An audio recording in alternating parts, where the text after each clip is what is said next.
भंडाऱ्यामध्ये शेतकऱ्यांना झाडावर चढून आंदोलन केलेलं आहे। गोसी खुर्द प्रकल्प बाधित शेतकरी आक्रमक झालेले आहेत। प्रलंबित मागण्या मान्य होत नसल्याने हे आंदोलन केलं जात आहे। तर या झाडावर चढून महिलांनी देखील घोषणाबाजी केली आहे। भंडारा जिल्ह्यातील गोसी खुर्द प्रकल्पग्रस्त शेतकऱ्यांनी जिल्हाधिकारी कार्यालयासमोरच्या झाडावर चढून अनोखं आंदोलन केलं।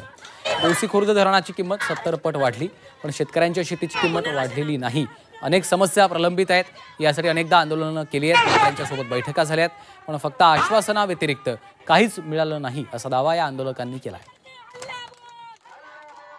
2 महिन्यानंतर 3 महिन्यानंतर शासनाला आम्ही निवेदन देतो, पण आता नवीन कलेक्टर आले त्यावेळेस आम्ही दिलं होतं की ऐच्छिक पुनर्वसन आम्हाला मान्य नाही, कारण की आमचे जे नदी किनाऱ्याचे गाळे ते दिवर बांधव होते, त्याच्यावर आमची शेती चालत होती। म्हणजे रेती आणि शेती हा आमच्या 2 भंडारा जिल्ह्यातला उद्योग होता। यांनी आमची शेती घेतल्या प्रकल्पासाठी, त्याच्यानंतर रेतीचे काळात होते रेती पण, आणि त्याच्यावर टरबूज उत्पादन होता, आमच्या काकड्याचं उत्पादन होता। हा सगळे ह्या शासनाने आमच्याकडे हिरावून घेतला। त्यानंतर 40 वर्ष शासनाला झाले पुनर्वसनाला, त्यांनी रोजगार उत्पन्न का करून दिलं नाही? यायचं जगणं अशक्य झालेलं आहे आणि ह्या सगळ्या सरकारच्या कार्यवाहीला ते उदासीन झालेले आहेत, परंतु त्याच्याकडे शासन ध्यान नाही देत आहे।